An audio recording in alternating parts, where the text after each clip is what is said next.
Now, good morning, ladies and gentlemen. My name is Bae Kyung-suk, and it's a great pleasure to be the session's host this morning. Now, let us begin panel discussion 3 on the agenda of social and cultural benefits.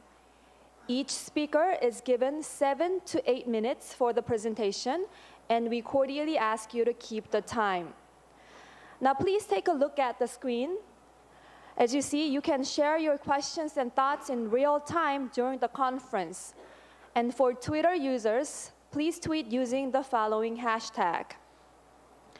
For this session, we're pleased to have Ambassador and Senior Advisor Olof Ehrenkrona from the Ministry for Foreign Affairs of the Kingdom of Sweden, who will serve as a moderator. Ladies and gentlemen, please join me in welcoming His Excellency Ambassador Olof Ehrenkrona.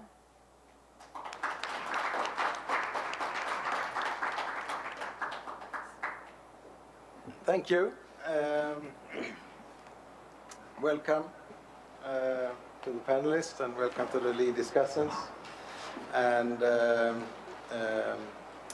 I would start to say that this theme of the panel, social and cultural benefits, is rather unusual in these types of conferences. We are normally used to discuss ICT and cyber issues in macroeconomic terms, in terms of entrepreneurship, in terms of internet governance, in terms of norms of behavior and those kind of and of course technical issues.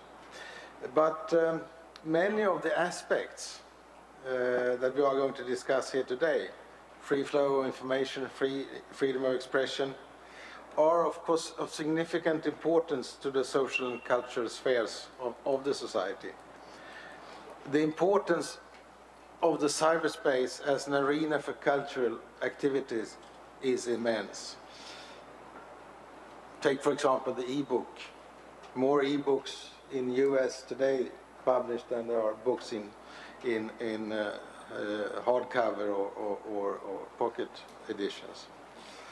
The digitalization of our printed heritage, the treasures of the big libraries that are used to be accessible more or less only to researchers, but nowadays, in principle, are acceptable for all of us.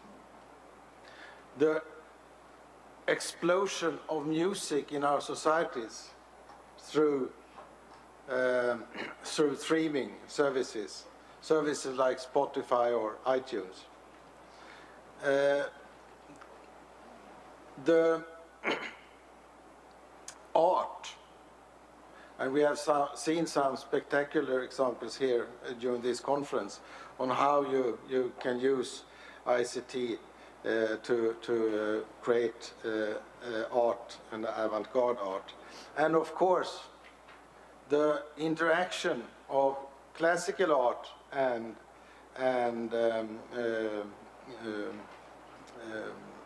gaming, and mobile games and PC games. And education, the massive open online education which is now spreading very fast. Institutions like Khan Academy or Coursera. And if I took some examples from the cultural sphere, I would say and argue that the social benefits are just as big. The role of ICT in creating resources for all and everyone, and consequently provide new instruments for fighting poverty. The social benefits of the increased number of interactions between people that is now developing through ICT. The improved access to other people that we get through cyberspace. The improved access to old friends, to relatives, to colleagues, in a way that generations before us could only dream of. So there are a number of issues that can be discussed in this context. And what is extremely interesting, as I see it, is that it is a genuinely positive agenda. It's a genuinely positive agenda in the sense that the internet and the cyberspace are creating cultural and social values that our parents could only dream of. We have a very, very distinguished panel to talk about this subject here today. To the left of me, I have Janis Kajklings, who is, let me get it right now, Director General for Communication and Information in UNESCO. That's a very long title. Janis is one of the most distinguished Latvian diplomats. Before he was appointed to UNESCO, he was ambassador to France, and before that, I believe you were in Geneva. We have Shamu Edmond Katiti to the left of Janis. And Edmond is head of the NEPAD, the E-Africa program, and the NEPAD agency. And to the left of Edmond, we have Park Chan-woo,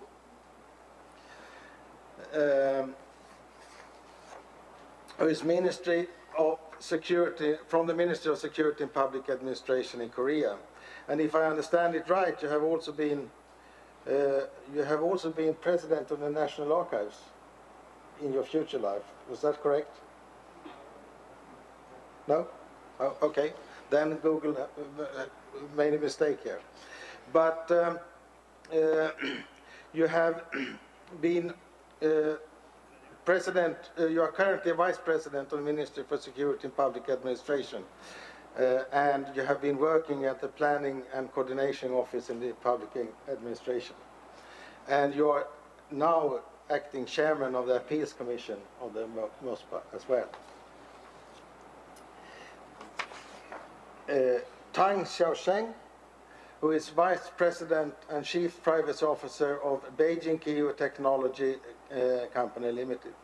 And I understand that you started at Yahoo, China, as director in 2003 and led the R&D efforts for Yahoo China in those days. And you also have a past in the MySpace, if I understand it right. Yeah. Also very, very experienced in these matters. We have Al Kags, who is from Kenya, and an open data and open government enthusiast, if I read it right on Twitter. Al is also a poet and writer, and in that sense he represents the ground in the boots on the ground in the cultural sphere here in this panel. And then we have a new panelist who is called in a very late stage, and it's Jana Varon-Terras from Brazil. She is a very, very well-known representative of the civil society in Brazil, and has been discussing these issues for many years, and it's a very, very well-known. I'm very, very glad to have you here with this very short notice. We also have two leading discussants. We have Emily Barber from San Francisco, and is policy analyst. Is that correct? Yeah, yeah. Emily has been working with over governance issues in New York City, I noticed as well, which is, yeah. So you have the experience both from both sides of this field. And then we have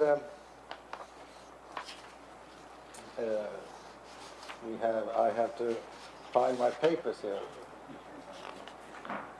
Wang Yong-sung, so here, as the other lead discussant, who is head of National Information Policy Group and the National Information Society Agency. I will give the floor to the panelists for the interventions, and then the lead discussants will put some questions, and if there needs to be any clarifications, they will do it. And then we'll hope it will be time for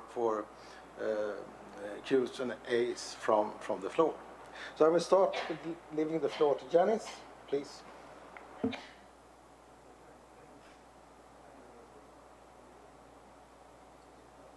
Okay, now, thank you, Ambassador, for introduction and giving opportunity to speak and to share some views how we see the issues at UNESCO. Let me start by agreeing with you that this indeed is a largely positive agenda, and but there are some issues that need to be addressed if we want to really benefit from all opportunities that ICTs can provide. I will be speaking very briefly on a few topics which are very closely linked with the work of UNESCO in the area, but they also demonstrate the benefits and challenges that ICTs in general sort of provide to population. You mentioned, Ambassador, that education benefits greatly from ICTs, and I fully agree with you. We have witnessed since since 15 years now really increased use of technology in education. The knowledge sharing is gaining grounds in comparison with the previous years. The philosophy of knowledge sharing is gaining grounds. We see the movement of publication of educational materials under open license, which allow everybody to use them without paying unacceptably high fees. And so UNESCO some now 12 years ago proposed term of open education resources, and we are strongly advise governments to consider inclusion of open education resources in their education policies, which would not only allow access to or sharing the best educational materials every nation can produce, but also that would allow a lot of economic benefits from not investing in development of educational materials, but rather taking those which are available on the market under open license. And since education, production of educational materials usually is one of the highest budget expenses in every educational system, so then this knowledge sharing, in our view, has also a very positive economic impact to educational system. You mentioned MOOCs, massive open online courses, which is also a new phenomenon, largely based on opportunities provided by ICTs. Again, this is an enormous positive development in terms of getting access to high quality training programs from all over the world, and not necessarily only from from developed world. We also see MOOC movement developing in developing world, and that is really a knowledge sharing worldwide in all directions. That is a very positive element. With the MOOCs, where we see the problem, which is not resolved yet, that is certification of programs and getting sort of diplomas based on these online courses. This is not resolved yet in all countries, and something we need to look at. At the same time, what challenge we have identified by using ICTs in education is that bringing technology in the classroom, meaning computer in the classroom, is certainly not enough. We need to build ecosystem around that. We need to train teachers to use computers in the classroom, we need to provide education materials, we need to provide adequate education policies and the organization of the educational process in every school. So that requires a lot of rethinking of traditional educational policies. Let me now turn to another subject, is the way how we're using ICTs, the way how we're using computers or using internet. This is a challenge which is coming up more and more. Maybe 10 years ago, when we first time addressed these issues in international arena, majority of discussions were around physical access to infrastructure and infrastructure development as such.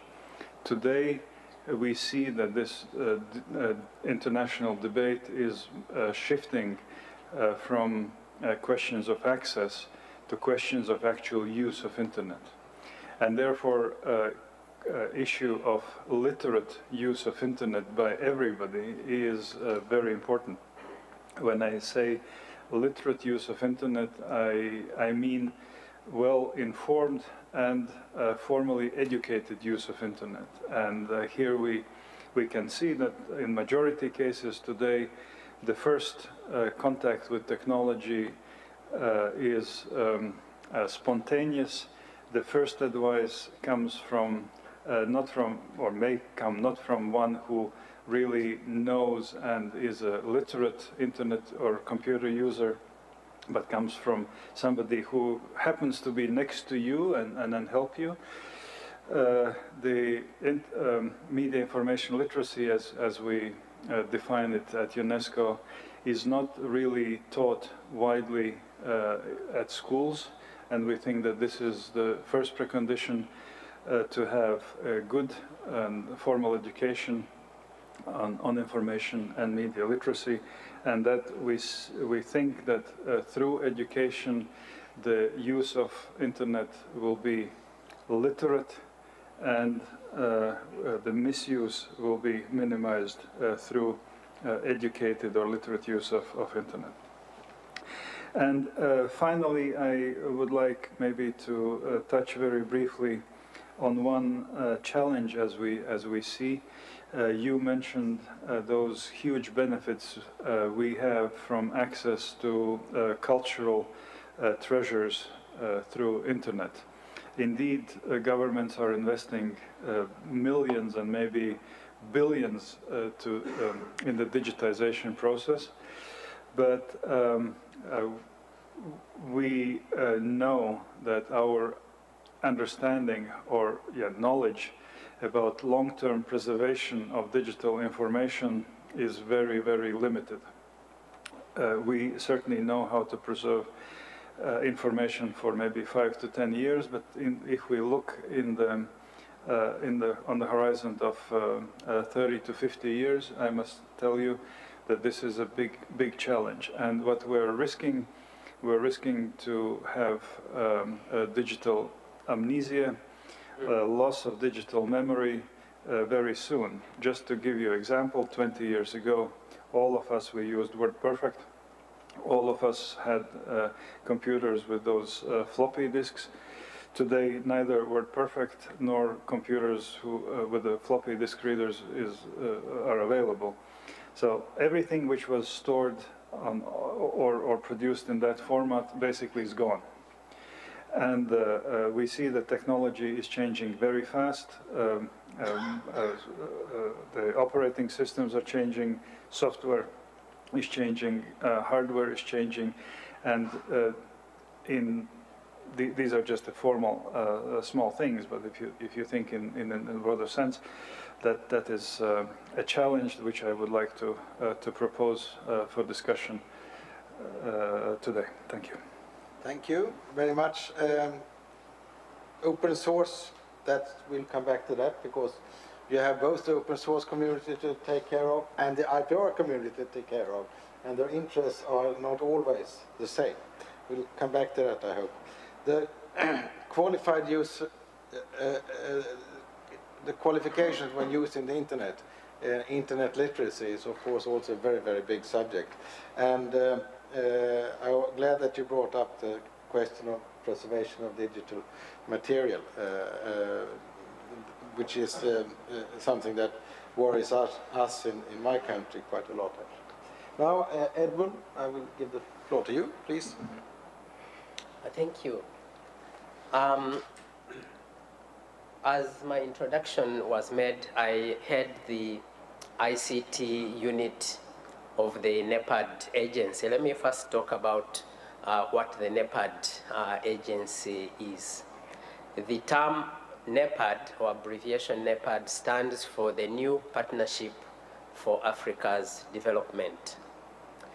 The agency is a technical body of the African Union charged with working on development programs that are of a regional or continental nature across the African continent. The agency is charged with facilitating and coordinating the implementation of regional and continental programs and projects. And this in all development areas, covering things like agriculture, environment, health, and so on. I happen to be heading the ICT unit. Within the ICT unit, we do various things, from coordinating the development of ICT infrastructure. In the last 5 years or so, we've been working on development of broadband links between African countries, developing internet exchange points to make sure that traffic within Africa does not have to be switched in the developed world as it used to be. We have developed submarine cables and now have a lot of bandwidth at our landing stations, but we still have to improve connectivity of many of the landlocked countries. Beyond infrastructure, we have programs on developing capacity for use of ICTs, mainly targeting secondary school students, so that we can have the next generation of young Africans being able to utilize ICTs as a tool, especially as they go into college level education and research. We have programs in the e-application and e-services where we look at things like e-government, e-agriculture, e-tourism, and the like. And then we have the ICT enabling environment, where we are working on things like cybersecurity. We have worked with our counterparts at the African Union Commission headquartered in Addis Ababa, Ethiopia, and working through the 8 regional economic communities on the African continent. These are like East African Community, the Southern African Development Corporation, the COMESA, ECOWAS, ECAS, and so on, to come up with the African Union Cybersecurity Convention, which was discussed and agreed by ICT ministers last year. And we are now currently waiting for the Ministers of Justice to look at the convention, and if approved, will be taken to the heads of state for endorsement at the following Summit of Heads of State. The African Union heads of state have 2 scheduled meetings a year, in January and in June. So we are expecting that if it does not come up at the January meeting, definitely June of next year, the convention will be adopted and made available for use.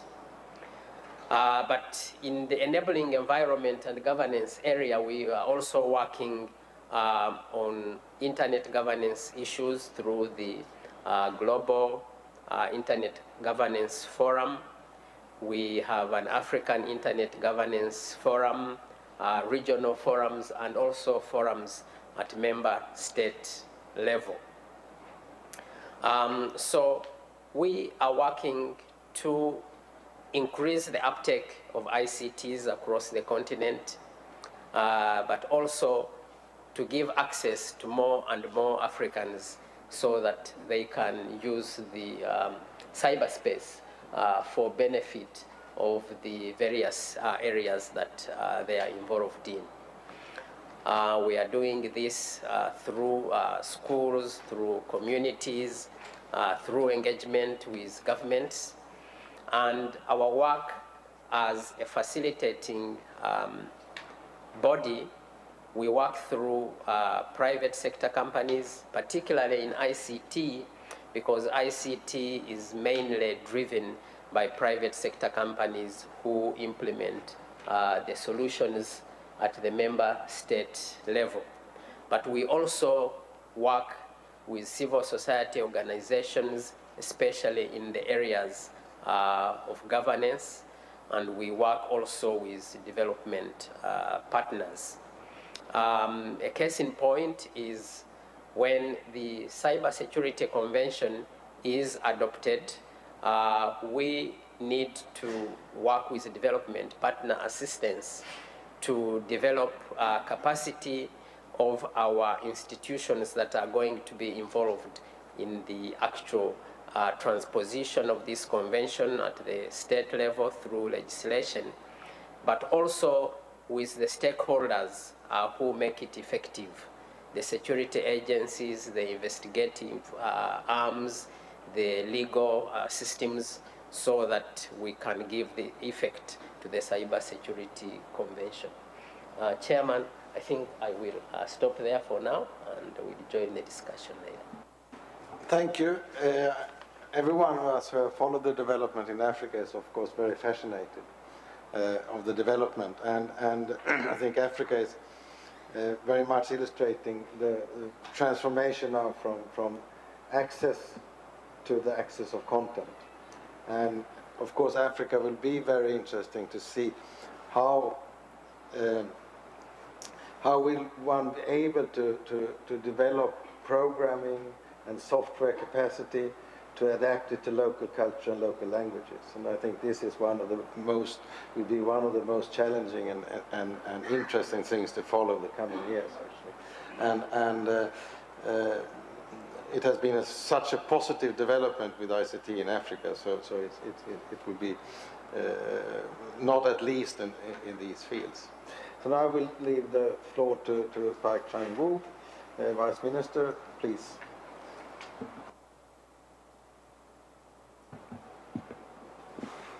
예, 저는 한국 전자정부. Ladies and gentlemen, good morning. I would like to take this opportunity to discuss with you some of the benefits that the e-government of the Korean government has been able to provide social and cultural benefits. And later in my talk, I would like to briefly give some information about what the future direction holds. I would like to have been able to deliver my presentation in English, but I thought that it may be better for me to present based on the transcript that I have prepared in advance, and then if you have any questions, then we'll deal with them later on. I will be reading off of this transcript, so it may seem a little bit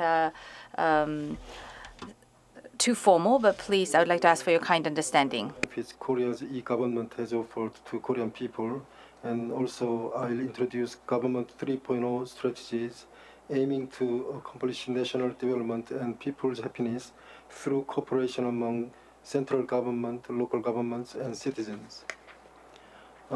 First, let's take a look at how Korea's e-government has developed over the years, some of its best practices, and social and cultural benefits. Korea's e-government has gradually evolved through 5 developmental phases. First, during 1987 to 1996, Korea started laying the foundation for national informatization by building administrative networks across the nation, together with digitalizing the information related to resident registration, real estate, vehicles, and finance. During 1996 to 2000, we paved the way to develop into technologically advanced country by installing broadband networks, which in turn popularized using the internet. While implementing the 31 e-government task from year 2000 to 2008, we delivered huge social change by realizing major e-government services, such as online civil services, e-procurement, human resources system, home tax, and e-customs. From 2008 up to recently, by integrating and consolidating information systems for social safety and public welfare, Korea has come to provide more convenient services more quickly to each people. For the next 5 years, starting this year, we will focus our efforts to open, share, communicate, and collaborate based on Government 3.0 strategies. With this continued effort, Korea's e-government has received world recognition from many international bodies. Most of all, Korea ranked first place in the UN e-government survey out of 193 countries consecutively in year 2010 and 2012.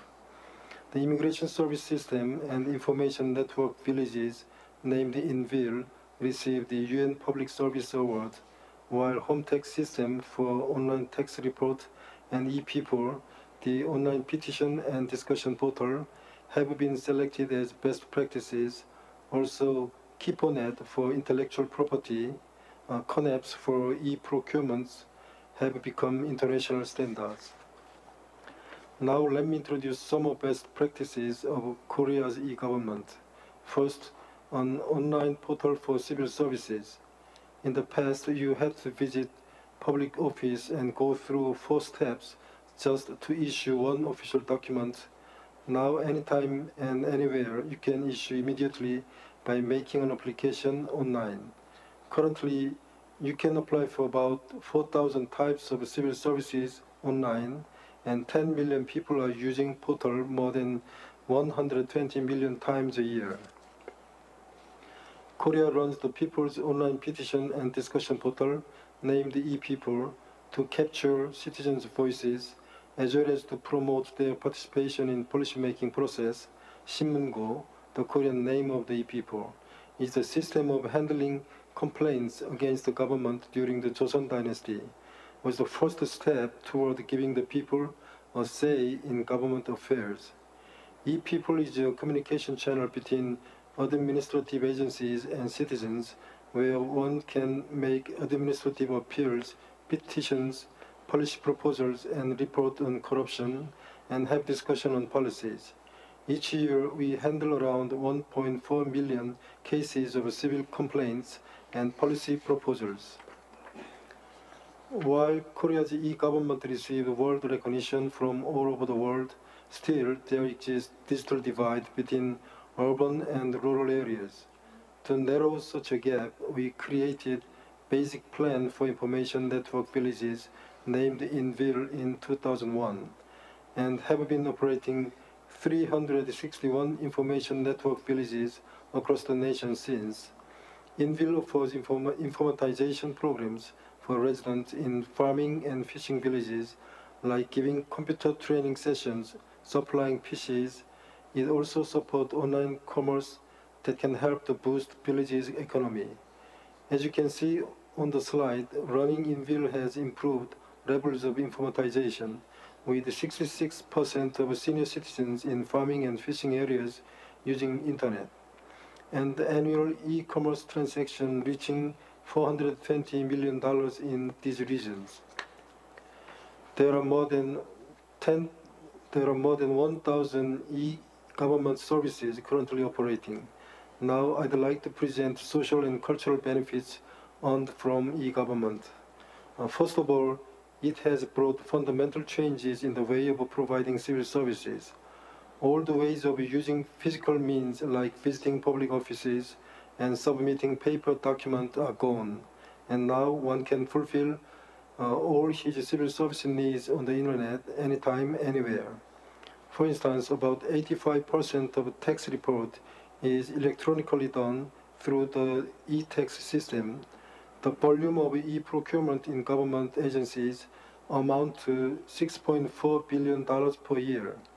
Secondly, online participation in policymaking decision processes has been drastically increased.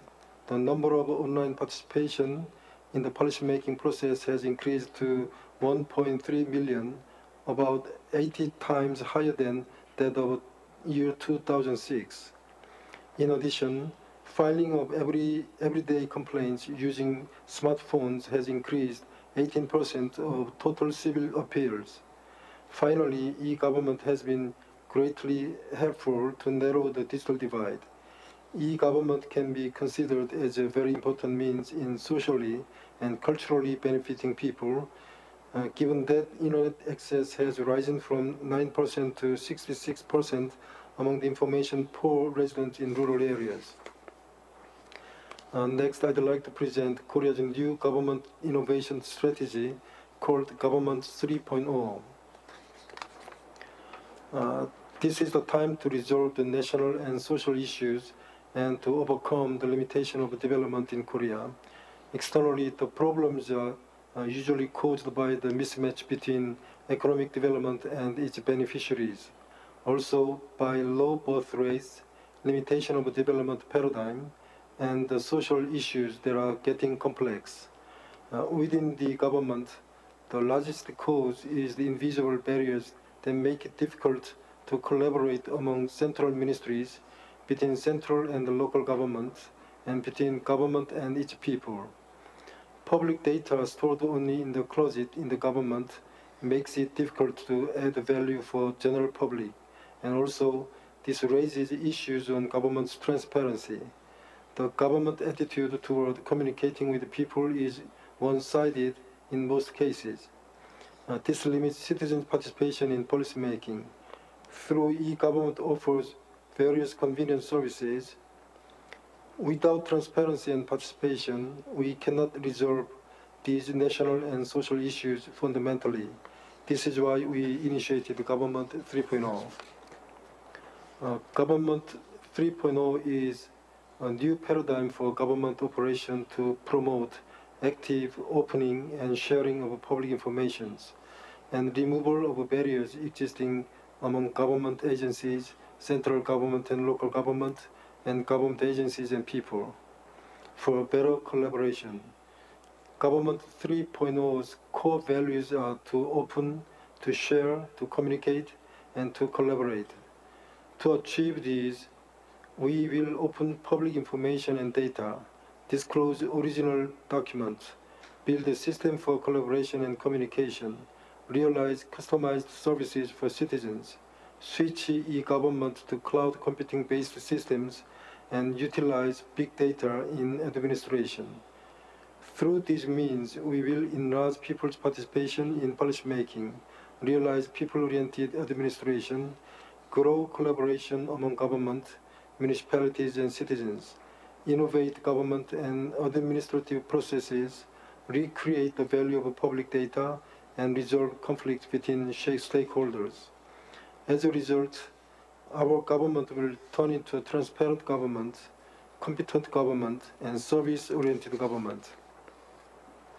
In conclusion, Government 3.0 accomplishes the active opening and sharing of the public data among central and local government and citizens, and topples the barriers in communication and collaboration.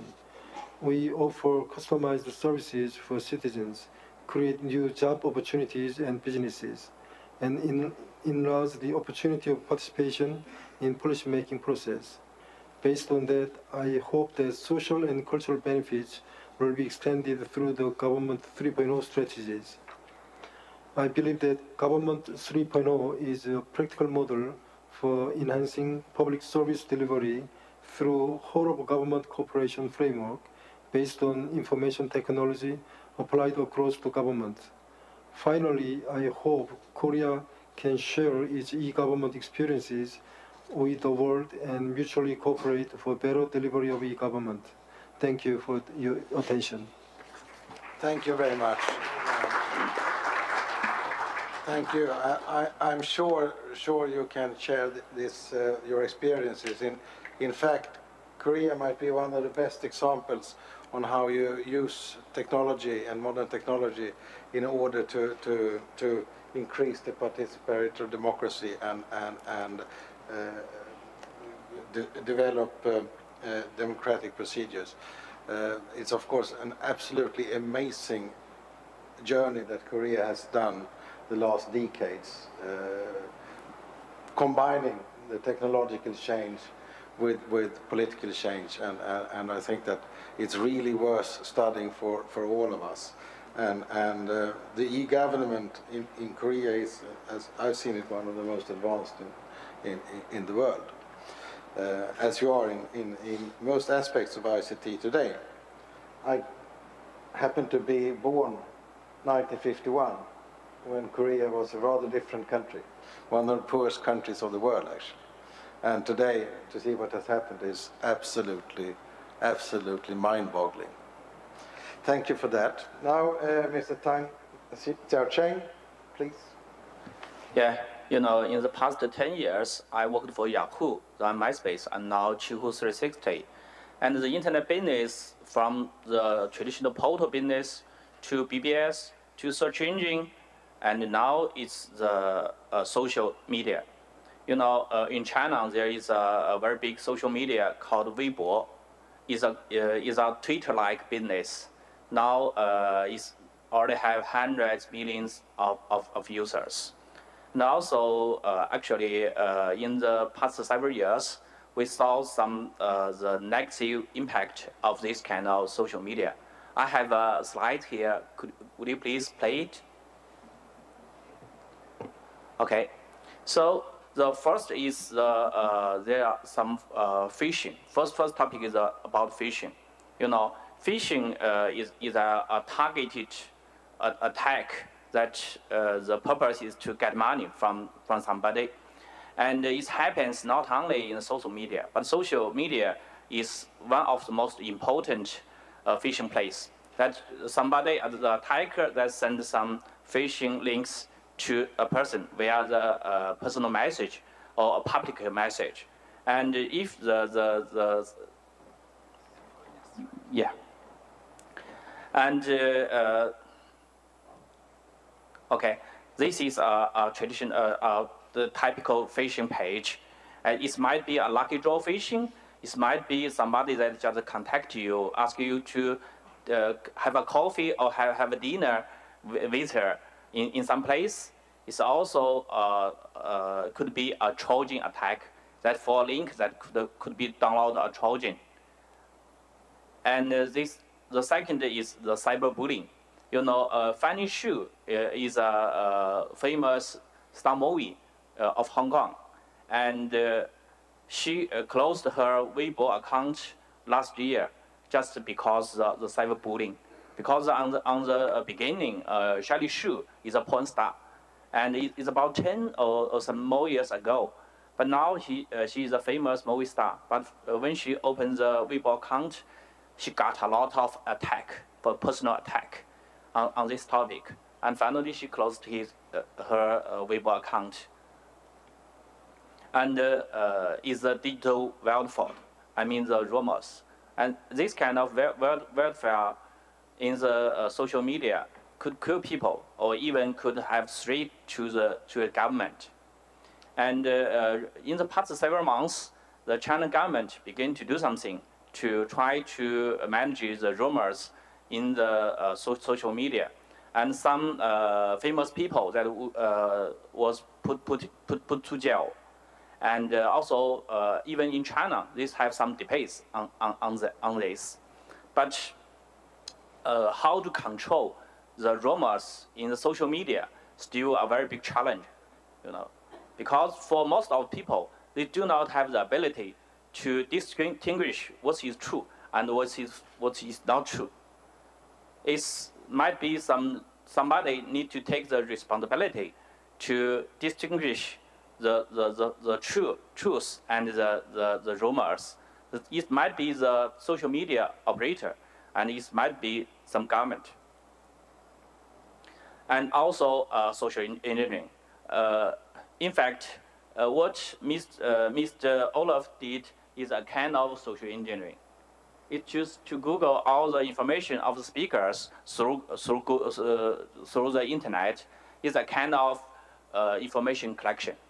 And because of the social engineering, because of social media, you might could collect more information about the people to people.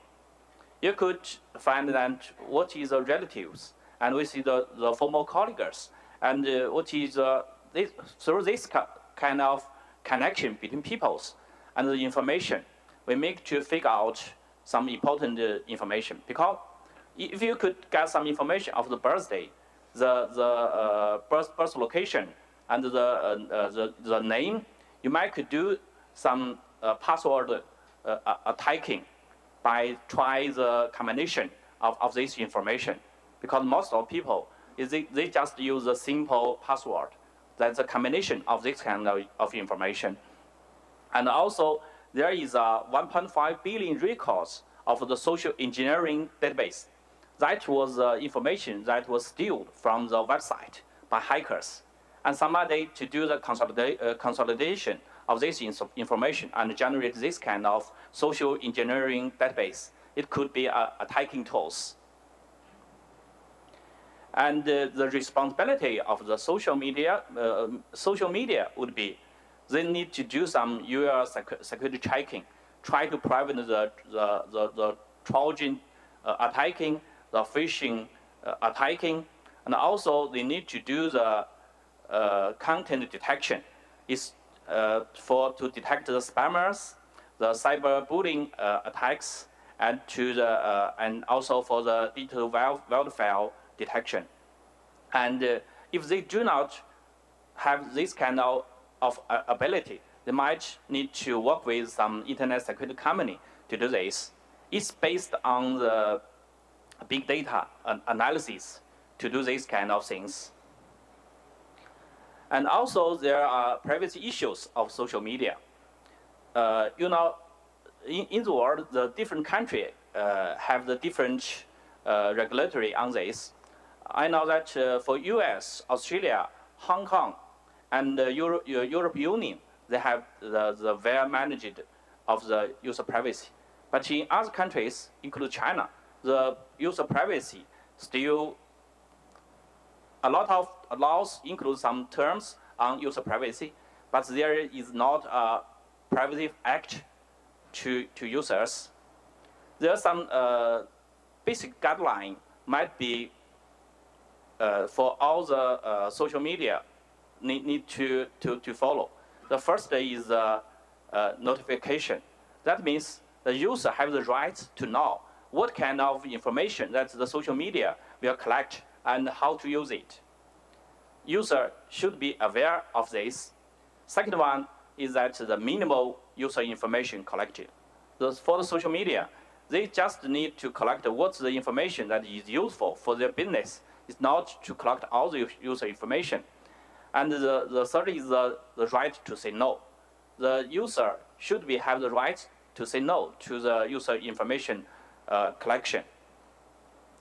And the usage and the information should be as notified. This is if the social media do not do this, they might need to be punished. There must be a law or something that could punish this kind of behavior. It's the usage beyond what they declared. And the user should have the right to make the revise and the modification to the user information. for some case that user just submitted their user information, but it's not correct. And after that, they do not do the modification or revise to this kind of information. And in the future, this kind of information might be have negative impact to the users. The users might need to have this right to do the revise. And the information should be stored securely. In the past 1 week, there is a hotel, the chained hotel organization in China, and their database that was hacked by a hacker. And about 20 million user information that was leaked. And this might be the new information to the social engineering database. That is for all the internet companies, include social media, need to take care of users' information. Also, this is a limitation for the internet company. They try to motivate them, try to collect as less of information they have, because they have the responsibility to keep this information securely. And that's what I mentioned. Thank you. Thank you. I think it was good to have this problematization of today's theme, and it was very important points that you made. Coex, please. Thank you very much. I believe I have a presentation that I'd like to flip through as I go along. Thank you. I come from the Open Institute in Africa. It's an African think-do tank that works with governments in Africa and in other parts of the world to open up itself to the citizen. And in the time that I was preparing myself to this, to come to this panel, it was a bit of a struggle to figure out what I would say to you that you don't already know. And I hope that in the course of my presentation, you will discover something that is new. Now, listening to the Korean government's experience, it underlines the fact that cyberspace it enables government, and it has the impact of bringing one, government closer to the people and the people into government, and also it has the impact of getting people organized. Now, once you have achieved the basic service delivery models, the next station is that you must get transparent, and you must allow for the people to have some say over what happens with government. Now, in many countries, in about 60 countries in the world, and in many countries around the world, the transparency train has left the station. The Open Government Partnership is one global partnership that has governments who committed to voluntarily open up themselves to their citizens. They are opening up their data, and they are enabling citizens to be engaged in sort of their governance. And these 60 countries or so have committed to these 5 grand challenges, which involve one, improving public integrity, creating safer communities, more effectively managing public resources, improving public services, which is the starting point for a lot of governments, and increasing corporate accountability. Now, we as the Open Institute, having worked in a number of countries on the national open government activities, we are now moving a little bit further into saying, how do we begin to work with regional or subnational governments in such places as Kenya and Nigeria and a few other places, to enable them to begin to listen to their people more, to enable them to speak out, to enable their people to speak out a little bit more, and to enable them to be heard. The more successful governments, and I think Korea is an excellent example of this, the more successful governments are the ones that are listening to their people and are engaging with their people on a constant basis, because of the fact that then they're able to provide a real connection between the governor and the governed in the society. Now, this is one of the cliche slides of this conference. Technology is advancing first. I think everybody in this room may have been alive at the time that we used film and cameras. Now we don't need film, we don't need cameras either. There was a time that we were very excited to use CDs because they were an advancement of using cassettes, and the CDs had 15 songs which we could see written in their names. The average device today can carry thousands of songs, videos, pictures, and documents. And you know, there was a time that you needed a radio to listen to radio channels, and now you can listen to them online, thousands and thousands upon them. There was a time when news had to come from a paper newspaper, and now it turns out that most of our news comes from citizens. Yet another cliche is that, you know, the explosion has been so phenomenal that,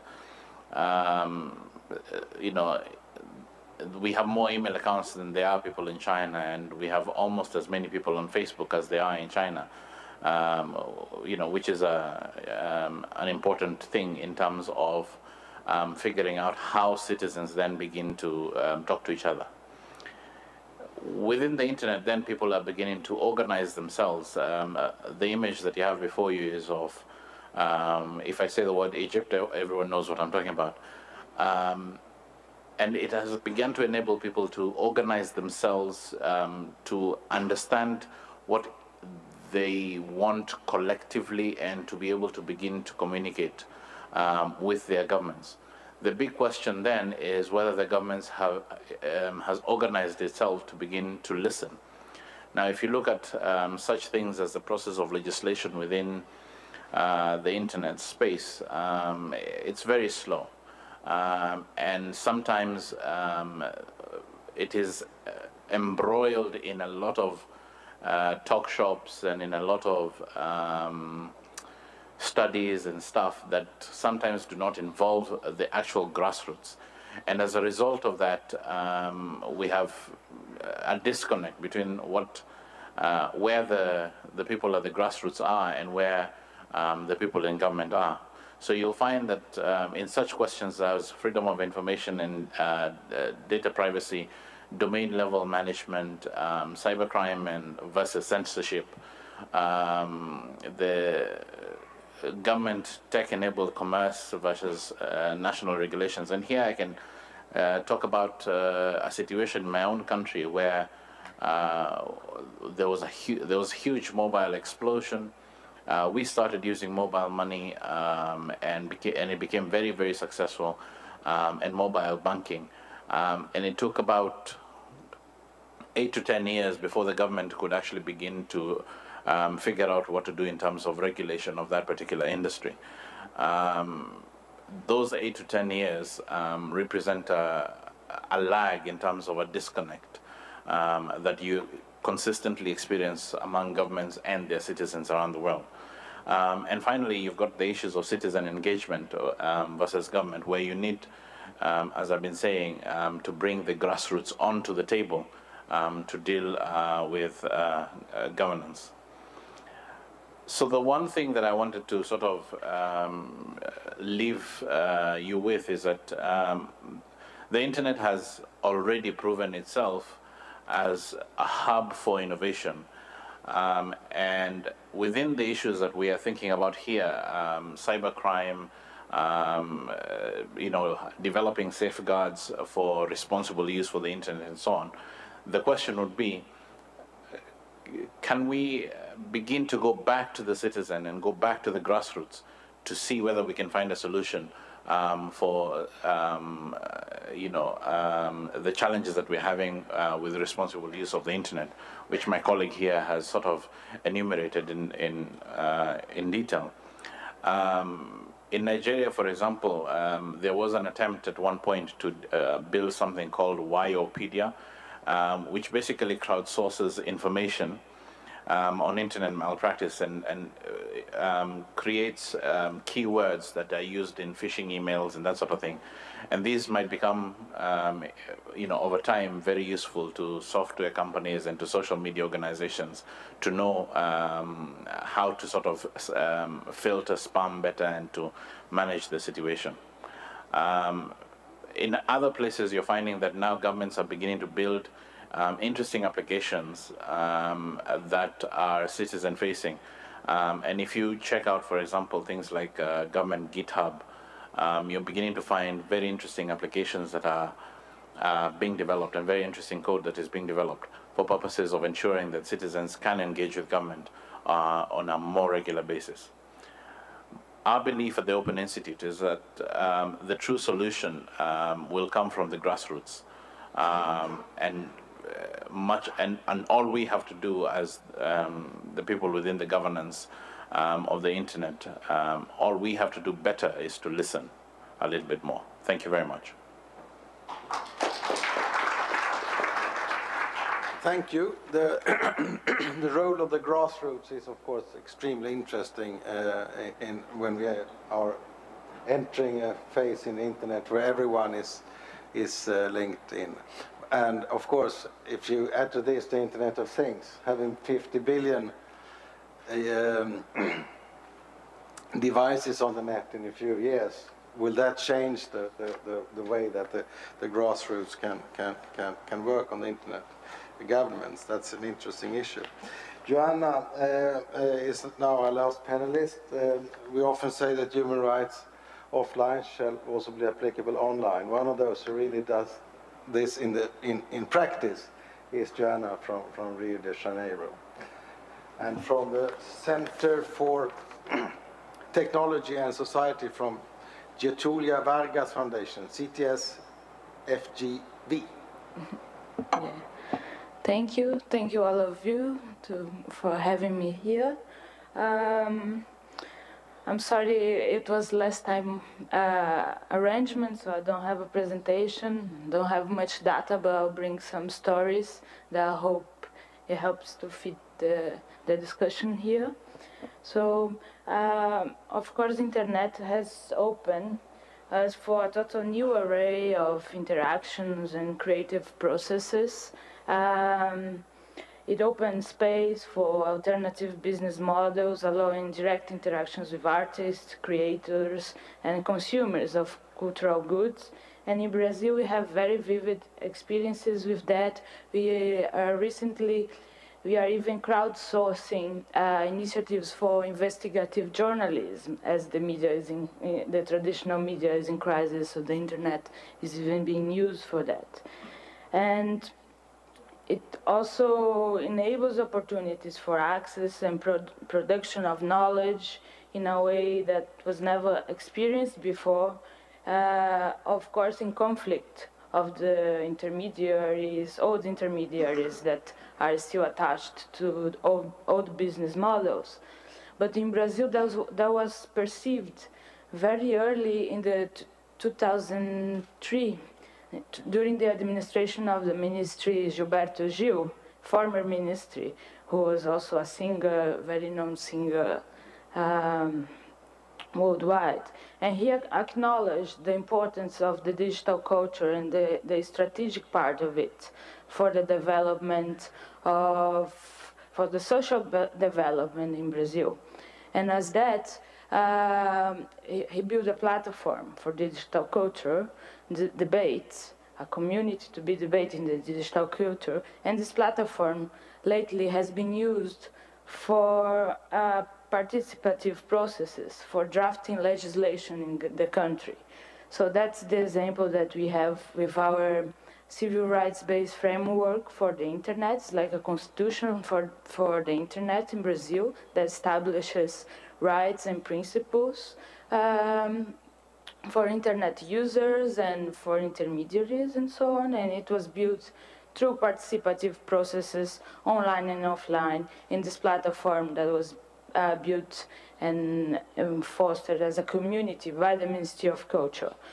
We started with Marco Civil, and there are other bills that are being discussed and debated in this way in Brazil, such as the copyright reform and the draft bill on data protection. So besides using the web for participative processes for drafting legislation, Brazil also envisioned that we need another way to debate internet policies. So it was created the Internet Steering Committee, the Brazilian Internet Steering Committee, CGIBR, which is a multi-stakeholder organization with members from government, civil society, academy, technical community, private sector, and they pushed for principles, and those principles were embodied at Marco Civil, our civil rights framework. And I'm bringing all these examples because I believe that besides changing all the possibilities for cultural interactions and sharing and creativity, the internet should also change the way we do politics, particularly when we do politics for the internet. So, but now we are here in a conference on cyberspace, which has the goal to have at the end a set of principles and guidelines for an open and secure cyberspace. But it hasn't been debated in a multi-stakeholder way. We have like 5 civil society representatives throughout the conference. We were only invited for a panel on social benefits of the internet. But one point that I have to make is that our work as civil society is totally connected also to secure our platforms, activists on the web. So we could bring many inputs in many other panels. And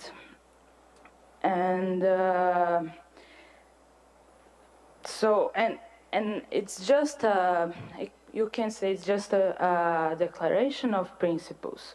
But another thing that I want to raise is that it's not the first time it happens, and those kind of documents could be used in a threatening way in our national scenarios. No, that's the case of the Budapest Convention of Cybercrime, which wasn't enforced, it wasn't signed by Brazil, but it was the inspiration for a very bad cybercrime draft bill, which was called Project Azeredo, which raised major opposition from the internet community in Brazil and was dropped, luckily.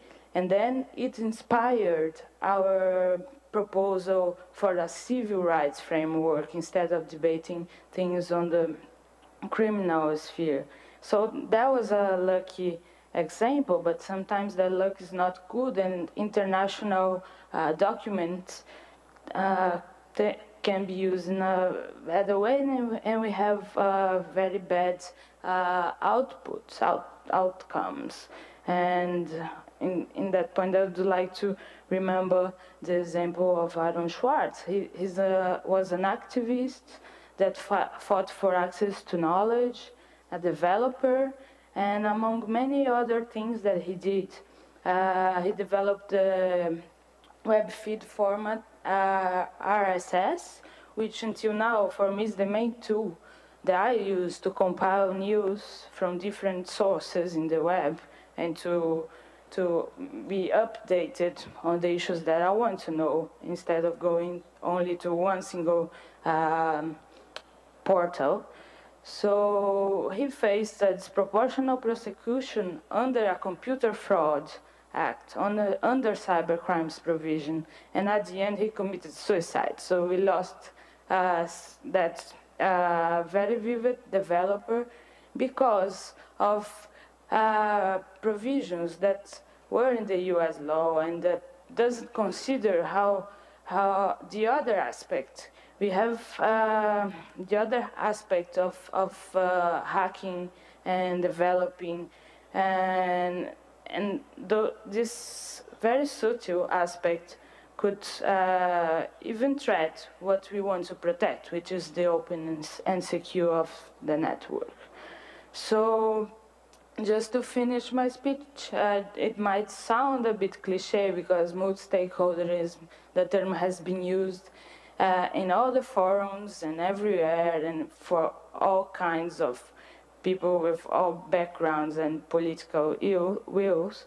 But once again, I call all of you to observe those new ways to make politics for the internet and reinforce the call of my colleague here, the Open Institute, to bring grassroots and hackers and developers and civil society and really discuss. It's a really high-level meeting we have here. I've never been to a meeting with so many ministers from all over the world, and I think that could have been an opportunity to sit and discuss instead of just mention what you are doing or not. So, and that's it. And just to wrap it up, Brazil is, and I hope, inspired by those experiences of the CGIBR, the Internet Steering Committee, the multi-stakeholder model, the principles drafted in that fashion, and those collaborative processes for drafting legislation. Brazil is willing to convene a summit on internet policies next year. So to finish this, I would like to invite you, all of you, to pay attention on this and to help craft this summit in an inclusive manner, in a way to address all these problems that we have. We indeed need to talk about cybercrime, cybersecurity, and we have an institutional gap to deal with that. So I would like to end this with this invitation to pay attention also to this summit. Thank you. Thank you.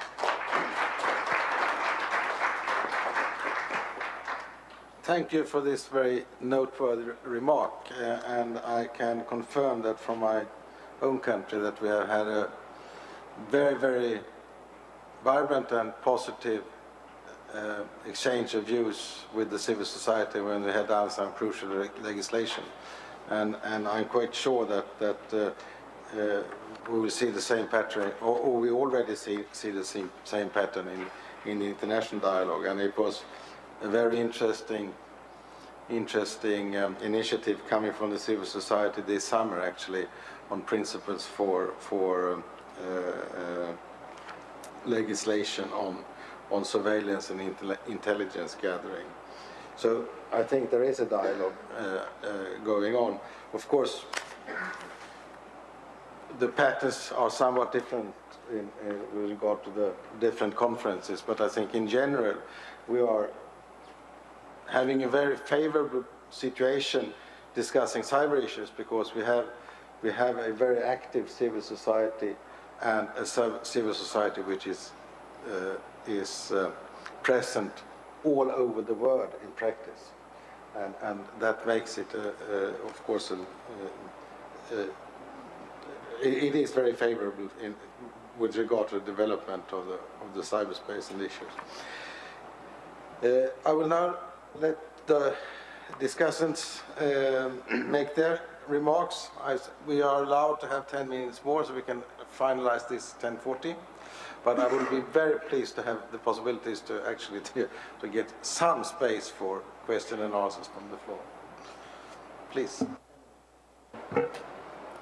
So I'm actually going to keep my comments very brief and let us do a little bit of question and answer. But I did want to pose a question, especially to the folks at the end and in the civil society side.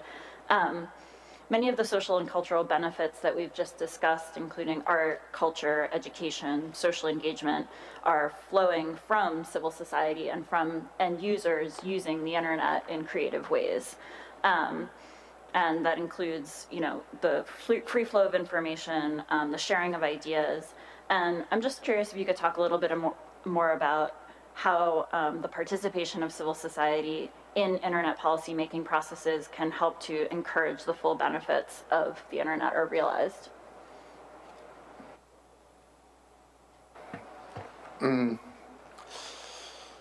My role as discussant is to make comment on argument by speaker, but I'd like to just emphasize some points that I think are not discussed enough in this presentation.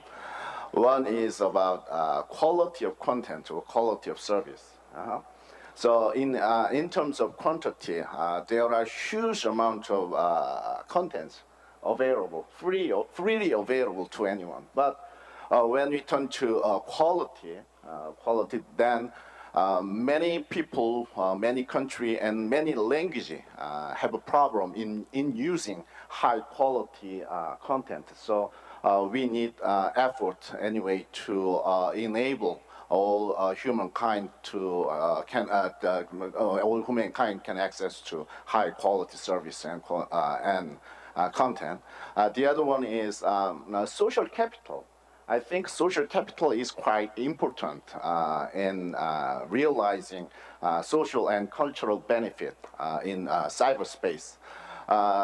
Actually, the Korea government has made maybe decade-long efforts to develop social capital, maybe since 2000 or the late 1990s. But Korean cyberspace is still suffering from a lack of trust and lack of mutual understanding. So we still have a big problem. And so cyberbullying is kind of a side effect that caused a lack of trust or mutual understanding make. So I'd like to, we should put more emphasis on how to accumulate the social capital in cyberspace. Okay. Interesting. Social capital and civil society, yes. Can I then ask the floor if there is anyone who wants to put forward a question? Please.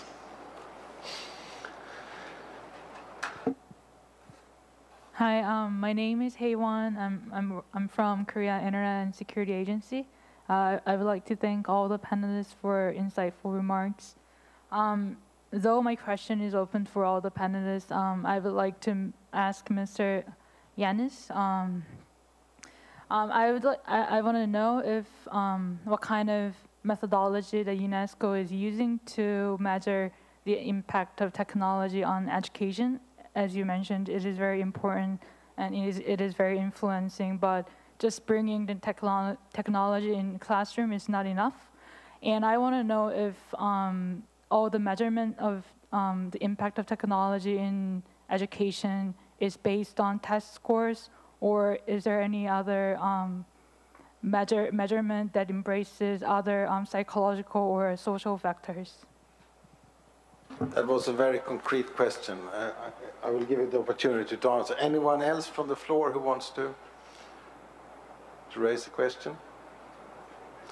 If not so, I will give then. Oh, there. Sorry. Please. My name is Yang from Shanghai Institute for International Study. I have a question for Mr. Kakling from UNESCO and Mr. Katiti from the NEPAD, the project for the Eat Africa.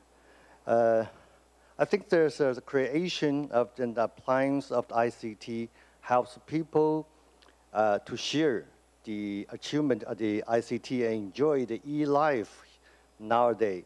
But now, many years ago in the history, because the inconvenience of the transportation and the communication, the planet, we use the diversity of culture. So there's to change.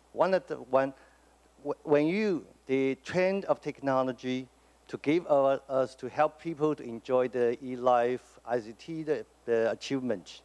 But for the content, so my question relates to the content. So to the UNESCO, when the ICT infrastructure was built, people can enjoy the life, sharing the information. But for our traditional, our heritage, in this content, as a content of the ICT or information. So how can we find a way from the side of the UN, UNESCO, how could we prevent it? The joy, because nowadays the economy we call it as attention economy. So young people's attention be attracted to the new idea, new information, but maybe forgot. If the content even is being digitalized, the content, that may be no people to get it, to from one generation to next generation. How can we, for the Africa as a content, you have the abandon of the heritage, how to make this digitalize your content of the African people. And for the UN, what's your job? Do you have a project to protect the content from a different nation, different tribes, or different peoples? So that's my question. Thank you very much. Thank you. Now I will give the floor to Janice to answer these questions immediately, and we have exactly 9 minutes. So thank you. Answering the question on the measurement of impact of ICTs in education, actually the answer is no. We do not have that methodology. We're working on it. The UNESCO Institute of Statistics has developed the first draft of methodology in assessing the impact. We can measure how many computers we use in the classroom, but what is the impact of the use of technology in education process? There we're just at the beginning of development of that methodology. This methodology is tested in 8 Arab states, and we're just getting first results out of that methodology. Most probably in 2-3 years' time, we will have a better sort of understanding how to measure impact of use of technology in education. The question which was raised on the safeguard of different cultures in cyberspace, indeed, that is a very important issue. We need to work and we need to stimulate production of local content and local quality content of cultural significance.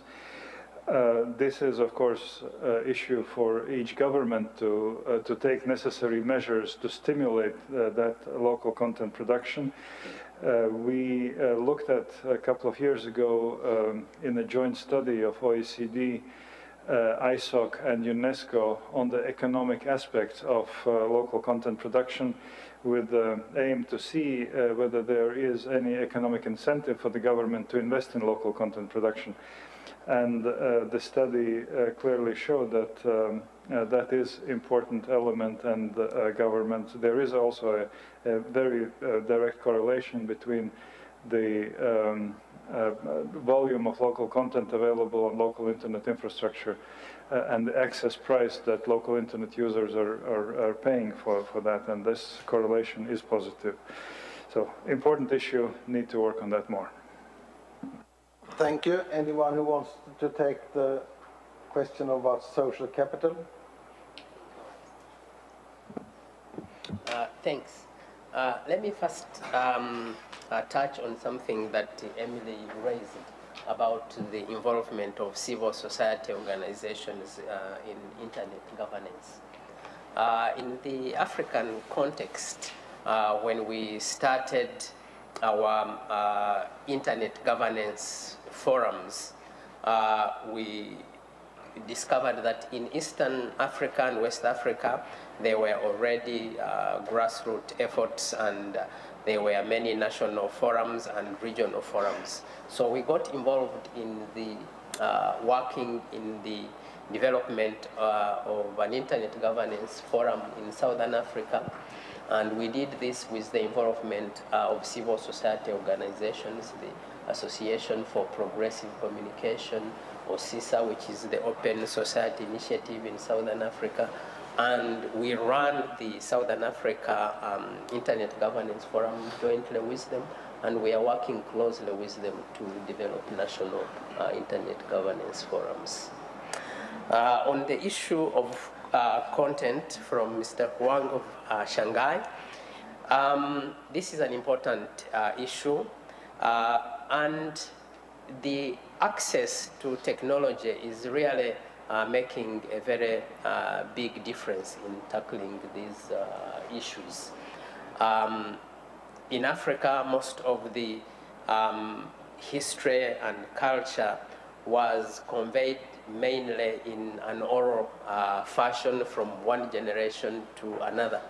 But today we have got technologies that can capture and digitize this information in written form, in video, and so on. For example, in my family, we trace our generation back about to 10 generations to a man who lived around 1700. And this has been passed on in oral form. But a few years ago, the young generation went and interviewed some of the oldest surviving members of the family and captured the stories of this man, where he came from, and the children he produced, and so on. And a lot of this kind of trend is happening, and I think the technology is going to enable us to capture this kind of culture across the continent. Thanks. Thank you very much. The organizers want now us to close the session. I will not try to summarize this, because we will have a wrap-up session in the afternoon, late afternoon. But I will just say one thing: to be continued. Thank you, and applause to the panel. Thank you all speakers and discussants, and a special thanks to His Excellency Ambassador Olof Aron Krona. This brings us to the end of the panel discussion 3. And before we start the next session, which is panel discussion 6 on the agenda of capacity building, we will have a coffee break for a few minutes. Coffee is ready to be served outside in the lobby. And after the break, we will resume here. See you again. Thank you.